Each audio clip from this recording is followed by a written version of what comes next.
Hello friends, இன்றைக்கி வீடியோவில் நம்ம பாலாடையிலேருந்து சூப்பராக இந்த மாதிரி வெண்ணெய் எப்படி எடுக்கிறதுன்னு பார்க்க போகிறோம். எடுத்த வெண்ணெயிலேருந்து இந்த மாதிரி மணல் மணலாக வர்ற மாதிரி சூப்பரான நெய் வீட்டிலே எப்படி ரெடி பண்ணுறதுன்னு வாங்க வீடியோவில் பார்க்கலாம். கடையில் 500 1000 போட்டு வாங்கக்கூடிய நெய்யை வீட்டிலையே சிம்பிளாக டெய்லியும் வீட்டில் காய்ச்சிற பாலிலேருந்து எடுத்து வைக்கிற ஆடையிலேருந்து சிம்பிளாக ரெடி பண்ணிடலாங்க. கடையில் வாங்குகிற நெய்யை விட நல்லா ஜம்முன்னு வாசனையோடு இருக்குங்க. வாங்க எப்படி செய்கிறதுன்னு வீடியோவில் பார்க்கலாம்.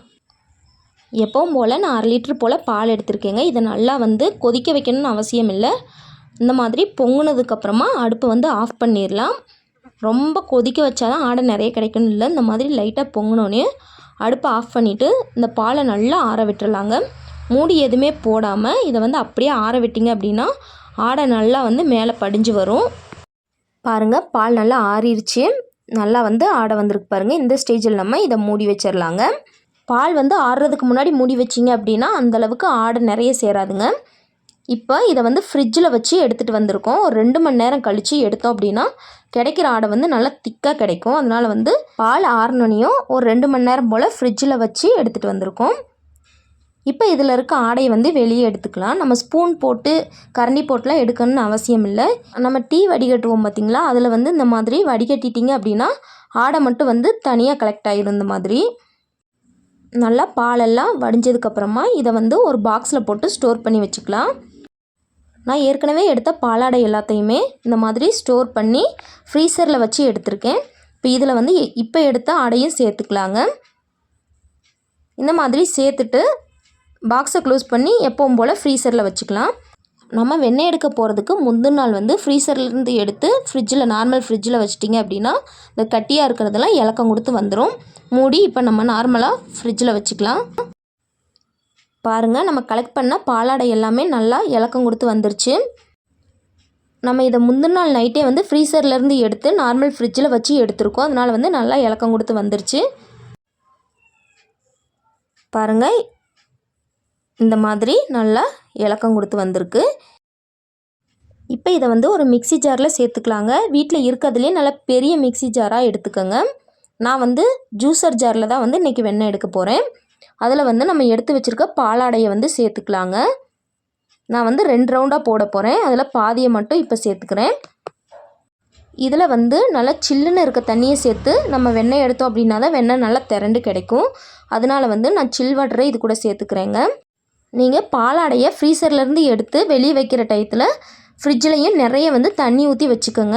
தண்ணி நல்லா சில்லுன்னு இருந்தால் மட்டும்தான் மிக்சியில் நம்ம அரைக்க மிக்சி எந்த அளவுக்கு சூடானாலும் நமக்கு வெண்ணெய் நல்லா திரண்டு கிடைக்கும். அதனால் நிறைய சில் வாட்டரை ஃப்ரிட்ஜில் ஊற்றி வச்சுக்கோங்க. இந்தளவு கொஞ்சம் அரைச்சதுக்கப்புறமா இப்போ இது கூட நம்ம மறுபடியும் கொஞ்சமாக சில் வாட்டர் சேர்த்துக்கலாங்க. கொஞ்சம் கொஞ்சமாக தண்ணி சேர்த்துட்டு ஒரு 30 செகண்ட் போல் மிக்ஸி ஜாரை சுற்ற விட்டுக்கோங்க. மறுபடியும் ஆஃப் பண்ணிவிட்டு மறுபடியும் கொஞ்சம் தண்ணி சேர்த்து வெண்ணெய் நல்லா திரண்டு வர்ற வரைக்கும் இதை அரைச்சி எடுத்துக்கலாம். மிக்ஸி சூடாகாமல் ஆஃப் பண்ணி ஆன் பண்ணி வெண்ணெய் திரண்டு வர்ற வரைக்கும் அரைச்சி எடுத்துக்கலாங்க.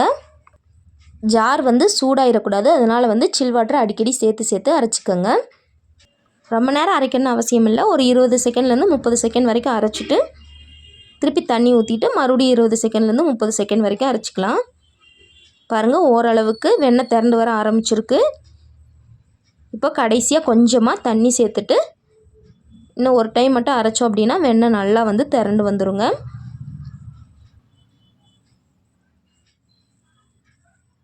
இப்போ பாருங்கள், ஒரு 20 செகண்ட் போல் அரைச்சி எடுத்தாச்சு. பாருங்கள், வெண்ணெய் எந்த அளவுக்கு சூப்பராக திரண்டு வந்திருக்குன்னு பார்த்தாலே தெரியும். பாருங்கள்,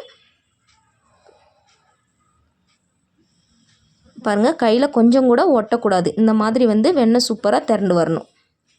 இப்போ இதில் எக்ஸ்ட்ரா இருக்க தண்ணியெல்லாம் இந்த மாதிரி பிழிஞ்சிட்டு வெளியே எடுத்துக்கலாம். எந்த அளவுக்கு நல்லா மொத்தமாக கிடச்சிருக்குன்னு பாருங்கள். இதே மாதிரியே இருக்கிற எல்லா வெண்ணெயும் எடுத்துக்கலாங்க.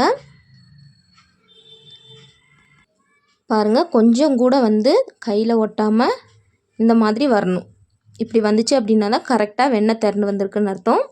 இதே மாதிரியே இருக்கிற எல்லாத்தையும் மிக்ஸி ஜார்லேருந்து எடுத்துகிட்டு இன்னொரு ரவுண்ட் நம்ம வச்சுருக்க பாலாடையும் சேர்த்துட்டு வெண்ணெய் எடுத்துக்கலாம். இதே மாதிரி எடுத்த எல்லா வெண்ணெயும் நம்ம மறுபடியும் சில் வாட்டரில் போட்டு ஒரு தடவை கழுவி எடுத்துக்கலாம்.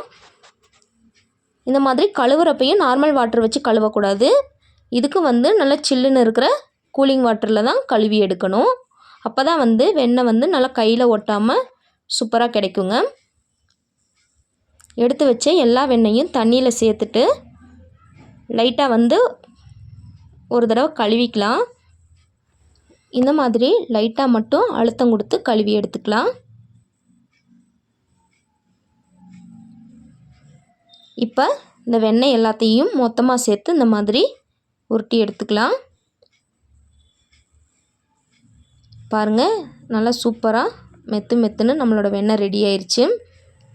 இப்போது எடுத்து வச்சுருக்க இந்த வெண்ணெயை வச்சு நெய் எப்படி காய்ச்சறதுன்னு பார்க்கலாங்க.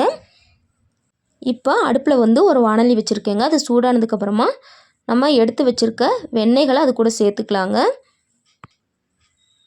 வெண்ணெயை வந்து நான் ஃப்ரிட்ஜில் வச்சு தான் எடுத்திருக்கேன். ஸோ கொஞ்சம் டைட்டாக இருக்கும். அதனால் இந்த மாதிரி சேர்த்துட்டு நம்ம மிக்ஸ் பண்ணி விட்டோம் அப்படின்னா நல்லா உருகி வந்துருங்க. இந்த மாதிரி கொஞ்சம் நேரம் நல்லா மிக்ஸ் பண்ணி விட்டோம் அப்படின்னா எல்லாமே நல்லா உருகிருங்க. ஹை ஃப்ளேமில் வச்சு நல்லா இது உருகிற வரைக்கும் கொதிக்க விட்டுக்கலாம். பாருங்கள், நல்லா உருகி வந்துருச்சு. இந்த ஸ்டேஜில் நம்ம அடுப்பை வந்து மீடியம் ஃப்ளேமில் வச்சு கொதிக்க விட்டுக்கலாம்.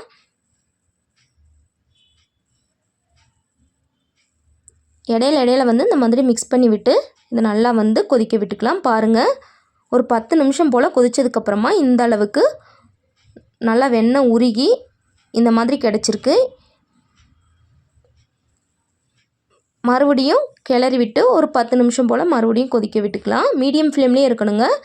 அடுப்பை வந்து ஹை ஃப்ளேமில் வச்சிங்க அப்படின்னா நெய்யோட கலர் வந்து சேஞ்ச் ஆயிரும். அதே மாதிரி கருகுன மாதிரி ஒரு ஸ்மெல் வருங்க. அதனால் மீடியம் ஃப்ளேம்லேயே இதை நல்லா கொதிக்க விட்டுக்கலாம். பாருங்கள், ஒரு 20 நிமிஷம் ஆனதுக்கப்புறமா சூப்பராக நெய் வந்து பிரிஞ்சு வந்துருச்சு. பாருங்கள், நுரையெல்லாம் அடங்கி சூப்பராக கிடச்சிருச்சு. கலரும் பாருங்கள் நல்லா கோல்டன் கலராக வந்திருக்கு. இதுதான் கரெக்டான ஸ்டேஜ். நெய் வந்து ரெடி ஆயிடுச்சு. இந்த ஸ்டேஜில் வாசனையும் நல்லா ஜம்முன்னு வருங்க. அப்படின்னா நெய் நல்லா ரெடி ஆயிடுச்சுன்னு அர்த்தம். பார்த்தாலும் தெரியும் பாருங்கள், நல்ல ஒரு கோல்டன் கலராக சூப்பராக இருக்குது பாருங்கள். அந்த நுர மாதிரி இருந்த கசடி எல்லாமே அடியில் வந்து தங்கிருச்சு. இதான் வந்து கரெக்டான ஸ்டேஜ். இப்போ இது கூட நம்ம நெய்யை முருக வைக்கிறதுக்காண்டி முருங்கைக்கீரை வந்து சேர்த்துக்கலாம். ஒரு கைப்பிடி போல் முருங்கைக்கீரையை வந்து இந்த மாதிரி ஆஞ்சு வச்சுருக்கேன், அதை சேர்த்துக்கிறேன். உங்கள்கிட்ட முருங்கைக்கீரை இல்லை அப்படின்னா கருவேப்பிலை கூட சேர்த்துக்கலாங்க. ஆனால் முருங்கைக்கீரை சேர்க்குறப்ப நெய்யோட வாசனை நல்லா ஜம்முன்னு இருக்குங்க. சேர்த்துட்டு பாருங்கள், இந்த மாதிரி நுர பொங்கி வரும். இதெல்லாம் அடங்குற வரைக்கும் நல்லா லோ ஃப்ளேம்லேயே வந்து இதை நல்லா முருக விட்டுக்கலாம். இந்த நுரையெல்லாம் அடங்கணும். இந்த நெய்யோட சலசலப்பெல்லாம் அடங்கணுங்க. பாருங்கள், முருங்கைக்கீரை சேர்த்து சலசலப்பெல்லாம் அடங்கிருச்சு. இப்போ நம்ம அடுப்பை ஆஃப் பண்ணிக்கலாம். முருங்கைக்கீரை சேர்த்து ரொம்பவும் கொதிக்க விடக்கூடாது. லோ ஃப்ளேம்லேயே தான் வந்து லைட்டாக மட்டும் அந்த கீரை வந்து பொரியிற அளவுக்கு மட்டும் விட்டுட்டு ஸ்டவ் ஆஃப் பண்ணிக்கலாம். இப்போ காய்ச்சின நெய் வந்து நல்லா ஆறிடுச்சுங்க. இப்போ இதை ஒரு கண்டெய்னரில் வடிகட்டி சேர்த்துக்கலாங்க. இந்த மாதிரி ஒரு வடிகட்டியில் கசடு எதுவுமே வடியாத அளவுக்கு நல்லா வடிகட்டி எடுத்துக்கலாம். பாருங்கள், ஊற்றும் போதே தெரியும் எந்த அளவுக்கு நல்லா கலர்ஃபுல்லாக நம்மளோட நெய் ரெடியாக இருக்குன்னு. நெய் நல்லா ஆறுனதுக்கு அப்புறம் தான் இந்த மாதிரி வடிகட்டணுங்க. கசடு எதுவுமே விழாத அளவுக்கு இந்த மாதிரி நல்லா வடிகட்டிட்டு